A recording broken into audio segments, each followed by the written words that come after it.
Bonjour à tous, bienvenue sur Radio Sensation. Aujourd'hui, je reçois Hervé Moret. Bonjour. Bonjour. Vous êtes sénateur les centristes de l'Eure et conseiller régional de la région Normandie. Depuis maintenant un an, la France et le monde subissent une crise sanitaire qui touche gravement notre quotidien. Vous êtes, vous aussi, membre de la Commission des finances au Sénat. Olivier Dussopt, le ministre délégué au compte public, veut en finir en 2021 avec le quoi qu'il en coûte. Cette politique, on le sait, pratiquée depuis le début de la crise sanitaire pour un peu atténuer les dégâts qu'elle cause. C'est pour des raisons économiques qu'on n'a pas reconfiné récemment.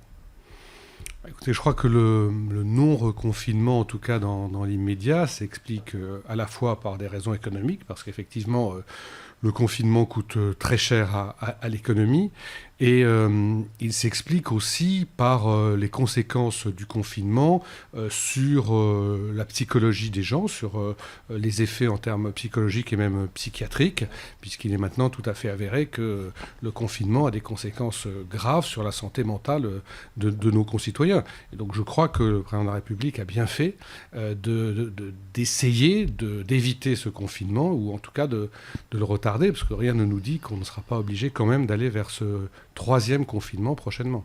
Alors cette crise sanitaire, elle a fait exploser la dette de l'État. Elle est désormais à 120% du PIB. C'est 20% de plus qu'il y a un an. Est-ce qu'on doit s'alarmer, selon vous, de cette augmentation ou c'est normal, entre guillemets ? Alors déjà, on avait en France une dette très élevée, qui est le résultat de politiques de déficit budgétaire depuis des décennies. Cette situation, elle s'est bien sûr aggravée avec la crise sanitaire. Elle pourrait encore évoluer de manière négative, puisque si on est à 120%, beaucoup d'analyses conduisent à penser qu'on sera peut-être à 140% à la fin de l'année. Et évidemment, c'est très inquiétant pour l'avenir, parce que cette dette, il faudra bien la rembourser. Alors je sais que certains considèrent qu'il faut annuler cette dette, mais c'est quand même assez compliqué d'annuler des dettes, et donc il faudra dans l'avenir, et ce sont bien sûr nos enfants qui devront le faire des sacrifices pour que cette dette elle soit résorbée. Sur la vaccination, maintenant, il y a eu de nombreux couacs et des échanges virulents entre Olivier Véran et le ministre de la Santé et les maires de certaines villes. Quelle est votre analyse de la situation sur les vaccins, sur les retards que ça a pris? À qui la faute? Aux maires, à Olivier Véran, au ministre de la Santé ou à l'Europe notamment? C'est certainement pas la faute des maires, qui au contraire ont très tôt proposé d'apporter leur aide logistique, leur aide en moyens humains. La responsabilité, elle pèse naturellement sur l'État et le gouvernement. Et force est malheureusement de constater que depuis le début de la pandémie, c'est-à-dire depuis presque un an, les couacs se multiplient. Je vous rappelle qu'on a commencé par nous expliquer que les masques, ça ne servait à rien, qu'il a fallu attendre des mois pour que l'État change de positionnement et alimente ceux qui en avaient besoin en masques. Et heureusement que les collectivités étaient là. Dans notre région, c'est le conseil régional qui en premier a distribué des masques, puis ça a été les départements, puis ça a été un certain nombre de villes. Donc les collectivités locales et les élus ont bien été au rendez-vous. Le gouvernement donc a failli sur l'affaire des masques. Le gouvernement n'a pas fait ce qu'il fallait non plus sur l'affaire des tests. Et aujourd'hui, sur les vaccins, on est à la traîne de l'Europe et même à la traîne du monde entier. Et donc, il y a une responsabilité incontestable de l'État et du gouvernement. Au rythme où l'on va, il faudra plus de 3 ans pour que l'ensemble de la population soit vaccinée.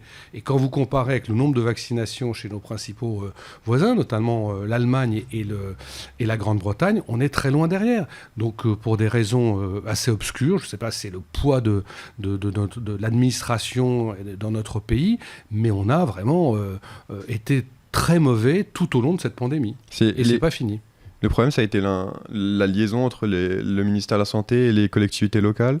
Au niveau local, on s'est organisé, ils ont préparé des centres de vaccination. Le problème, c'est l'anticipation du gouvernement, de la logistique, c'est ça le problème. Vous avez des tas de communes qui aujourd'hui demandent à avoir un centre de vaccination, demandent ou indiquent plutôt être prêts à mettre en œuvre et à mettre à disposition des médecins ou des soignants. Et aujourd'hui, l'État ne suit pas parce que l'État est mal organisé. Quand vous voyez qu'aujourd'hui, alors que c'était la cible prioritaire minoritaire, il y a à peine un tiers des personnes âgées vivant en EHPAD qui a été vacciné, ça montre bien qu'il y a un problème. Bon. Donc il y a une mauvaise organisation de l'État qui a sous-estimé l'aspect logistique des choses et qui n'a pas été en mesure d'alimenter comme il aurait dû les centres de vaccination en vaccins. On a tous eu autour de nous des récits de personnes qui n'arrivent pas à avoir de rendez-vous. J'avais encore ce matin au téléphone quelqu'un qui est à Évreux, on l'envoie à Verneuil pour une vaccination. Enfin, c'est vraiment tout à fait désordonné pour rester poli. Dans l'actualité également, cette fake news qui a circulé comme quoi le Sénat avait adopté une loi abaissant la majorité sexuelle à 13 ans. Alors c'est faux, la loi a créé un nouveau crime sexuel en cas de rapport avec un mineur de moins de 13 ans, mais les associations pour la protection de l'enfance, eux, réclament à ce que ce seuil soit mis à 15 ans. Le Sénat, est-ce qu'il va assez loin dans cette question ? Alors d'abord, c'est très intéressant et malheureusement révélateur de voir à quel point une fake news peut se propager rapidement, alors qu'en réfléchissant 3 minutes, on n'imagine pas le Sénat votant à l'unanimité un texte encourageant aux relations sexuelles avec des jeunes mineurs. Donc ça montre bien, et c'est d'ailleurs assez préoccupant, qu'une information, une fake news, aussi grossière et aussi grosse soit-elle, elle arrive à faire le buzz un certain nombre d'heures et même de jours.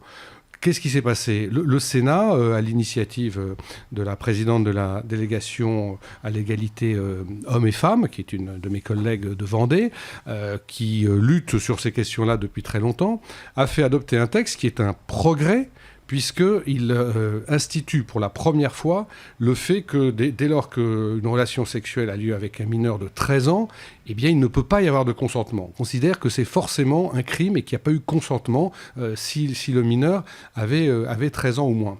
Alors, est-ce qu'on aurait pu aller au-delà ? Peut-être, mais si le Sénat s'est calé sur les 13 ans, c'est parce que ça correspond à la majorité pénale. Donc il y avait une vraie logique. Et de surcroît, le Conseil d'État avait émis des réserves quant au caractère constitutionnel d'une disposition qui aurait fixé ce seuil à 15 ans. C'est pour ça que le Sénat l'a voté à 13 ans, mais le texte, il doit maintenant passer à l'Assemblée, il doit revenir au Sénat. Les choses peuvent encore évoluer. Mais ce qui est certain, et ce que personne ne conteste maintenant que la fake news est retombée, c'est que c'est un texte qui est un progrès par rapport à la protection des mineurs. C'était important de remettre les choses à plat sur cette question. Enfin, le Sénat a donné son feu vert au report des élections régionales en juin prochain, mais on ne sait pas encore si on pourra honorer cette élection au début de l'été. Personne ne le sait encore. Vous, quelle est votre position sur le sujet ? Est-ce que ces élections doivent être maintenues ? Alors, le Sénat a souhaité être très clair sur le sujet et a clairement dit que pour lui, le mois de juin, c'était la dernière échéance possible. En clair, ça veut dire quoi ? Ça veut dire qu'on ne peut pas indéfiniment reculer les échéances électorales. Sachant qu'après, il y aura en 2022 les élections présidentielles. Oui, la pandémie ne doit pas conduire à mettre sous cloche la démocratie. On dit que la pandémie ne doit pas mettre sous cloche le pays et l'économie, mais c'est la même chose pour la démocratie. Donc on peut décaler de quelques semaines, mais on ne peut pas dire qu'il n'y aura pas d'élection régionale parce qu'il y a le Covid. Parce qu'à ce moment-là, l'année prochaine, on va dire qu'il n'y a pas d'élection présidentielle parce qu'il y a le Covid, il n'y a pas d'élection législative parce qu'il y a le Covid.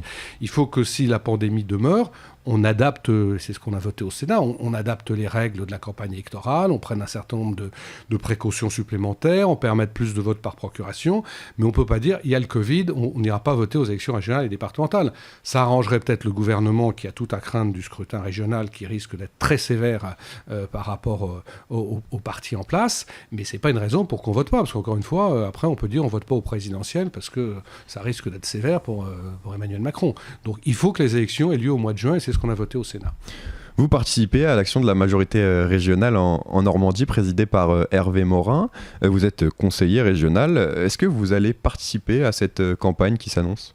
Écoutez, je suis conseiller régional sortant, donc il est normal qu'aux côtés du président, je défende le bilan de la région et je fasse en sorte que Hervé Morin ait un deuxième mandat à la tête de la région. Je crois que globalement son action est assez reconnue et appréciée, notamment dans le domaine économique où on est devenu la région qui investit le plus par habitant, ce qui était loin d'être le cas avant. On a mis en place des politiques de soutien par rapport à cette crise. on a réussi à donner à notre région une identité et une reconnaissance importante. Depuis la réunification qui a eu lieu bien sûr, la réunification qui était quelque chose pour laquelle Hervé Morin œuvrait depuis très très longtemps. Il l'a obtenue, nous l'avons obtenue, et elle est en place, et je crois que tout le monde aujourd'hui s'en réjouit, et qu'on souhaite bien sûr qu'Hervé Morin puisse poursuivre lors d'un prochain mandat. Merci Hervé Moret d'avoir été avec nous sur Radio Sensation.